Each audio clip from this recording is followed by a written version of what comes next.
Sleeve வந்து சுருக்கமா இருக்கு, இல்ல அப்படின்னா ஸ்லீவ் வந்து மேல மேல போயிருது, அல்லது மேலையும் கீழேயுமா இழுத்துக்கிட்டு இருக்கு, இதை வந்து எப்படி சரி பண்றது அப்படின்னு சொல்லி கேக்குறாங்க.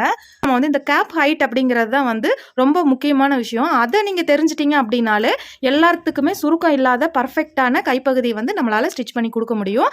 இதே நீங்க வந்து கேப் ஹைட்டை வந்து டேப்பாலேயே நீங்க அளவெடுக்கணும் அப்படின்னா அதே அக்குள் பகுதியிலே டேப் இருக்கணும். இந்த அக்குள் பகுதியிலிருந்து இந்த ரவுண்டை வந்து நம்ம அப்படியே பிடிக்கணும். இப்போ வந்து பார்த்தீங்கன்னா நல்லா தெளிவாக தெரியும். இந்த அக்குள் பகுதியுடைய ரவுண்ட் இடத்துலையும் டேப்பை வச்சுட்டு நம்ம வந்து ஷோல்டருடைய மேல் பகுதியிலிருந்து கையுடைய நீளம் வருது இல்லைங்களா, அந்த இடத்தையும் இந்த மாதிரி வச்சோம் அப்படின்னா இப்போ ஒவ்வொருத்தருடைய நபருடைய கை ரவுண்டுக்கு தகுந்த மாதிரி, அவங்களுடைய கை நீளத்துக்கு தகுந்த மாதிரி இதுதான் வந்து கேப் ஹைட்டு. ஃபார்முலா யூஸ் பண்ணல அல்லது ஃபார்முலா யூஸ் பண்ணி உங்களுக்கு மிஸ்டேக்குன்னு கஸ்டமர் சொல்றாங்க அப்படின்னா இதை வந்து நீங்க ரெகுலரா ஃபாலோ பண்ணலாம். இதுல வந்து உங்களுக்கு எந்த மிஸ்டேக்குமே வராது. 100க்கு 100 வந்து பர்ஃபெக்டான கைப்பகுதி நம்மளால கொடுக்க முடியும்.